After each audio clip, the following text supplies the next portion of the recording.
Praise the lord. మన రక్షకుడును ప్రభు అయిన యేసుక్రీస్తు నామములో మీ అందరికీ ప్రభు పేట వందనాలు తెలియజేస్తున్నాను. అందరూ బాగున్నారు కదండి? ప్రభు దయ వల్ల, ప్రభు కృప వల్ల ఈరోజు దేవుని వాక్యంలో నుండి కొన్ని విషయాలు మీతో మాట్లాడాలని నేను ఆశపడుతున్నాను. దేవుని వాక్యంలో నుండి యెహెజ్కేలు గ్రంథము 2వ అధ్యాయము 1వ వచనాన్ని మనం చూసినప్పుడు, 1వ వచనంలో రాయబడి ఉంటుంది కదా, నరపుత్రుడా నీవు చక్కగా నిలవబడమని దేవుని వాక్యం చెప్తా ఉంది.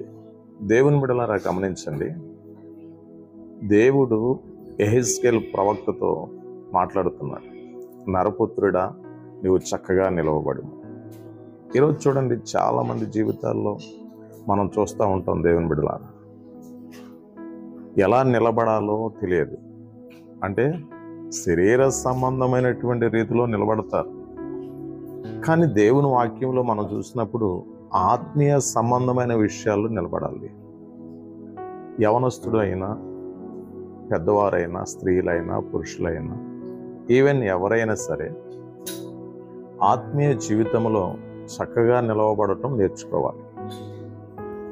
విశ్వాసమందు చక్కగా నిలబడి ఉండాలి దేవుని బిడ్డలారా. విశ్వాసం అనున్నది నిరీక్షింపబడిన నిజస్వరూపమని దేవుని వాక్యం అంటుంది.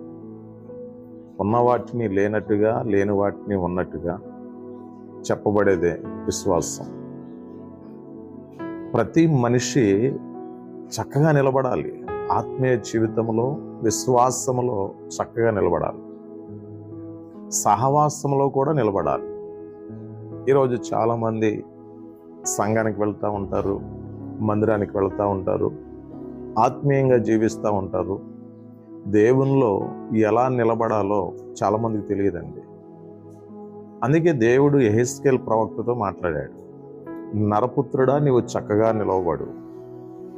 దేవుని బిడ్డలారా, ప్రతివారు మామూలుగా నిలబడటం అది కామన్, కానీ ఆత్మీయ జీవితంలో నిలబడాలి. నీవు చక్కగా నిలబడితే నీతో నేను మాట్లాడతానన్నాడు దేవుడు యెహెజ్కేలు ప్రవక్తతో. ఈరోజు దేవుని బిడ్డలారా, నీవు విశ్వాసములో చక్కగా నిలబడు, సహవాసములో చక్కగా నిలబడు, రొట్టె విరుచుటయందు చక్కగా నిలబడు, పట్టుదల కలిగి ప్రార్థన చేయుటయందు చక్కగా నిలబడు. నీ ఆత్మీయ జీవితంలో ఏ విధమైన లోపము లేకుండా, ఏ విధమైన తప్పిదము లేకుండా, ఏ విధమైనటువంటి పొరపాటు లేకుండా నీ ఆత్మీయ జీవితంలో నువ్వు చక్కగా నిలబడినట్లయితే, యెహెజ్కేలు ప్రవక్తతో దేవుడు ఏ రీతిగా అయితే మాట్లాడాడో నీతో కూడా పరిశుద్ధాత్మ దేవుడు మాట్లాడాలని ఆశపడుతున్నాను. ఆత్మీయ జీవితంలో నడుస్తారండి, విశ్వాస సంబంధమైన వాటిని పాటించరు.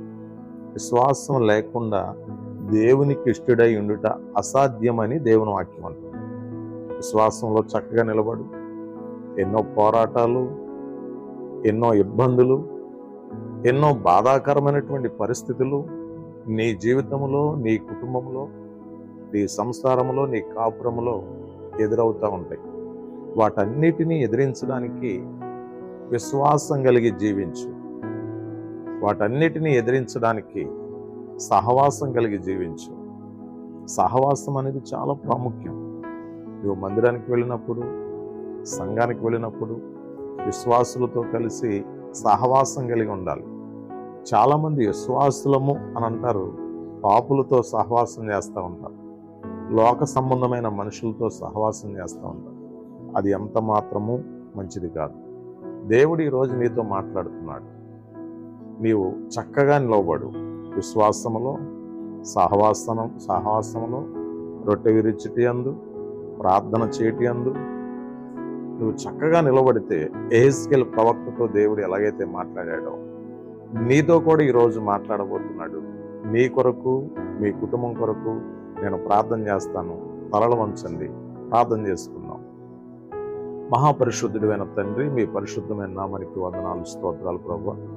ఎంతమంది అయితే ప్రతి ఉదయం వాక్య సందేశాన్ని వింటున్నారో వారిని, వారి కుటుంబాలను ప్రత్యేకపరిచి, ఆశీర్వదించి, దీవించి, బలపరిచి, అభిషేకించి నడిపించండి. ఎవరైనా కష్టంలో, నష్టంలో, బాధలో, వ్యాధిలో, రోగములో ఉండి వారందరినీ విడుదల చేయండి నాయన. యేసు రక్తం ప్రతి ఒక్కరిపైన పడునుగాక. అద్భుతం, ఆశ్చర్యం, మహత్కార్యం ప్రతి ఒక్కరి జీవితంలో జరుగునుగాక. మీరే కృప చూపమని యేసు నామములో ప్రార్థిస్తున్నాం తండ్రి. Amen. God bless you all.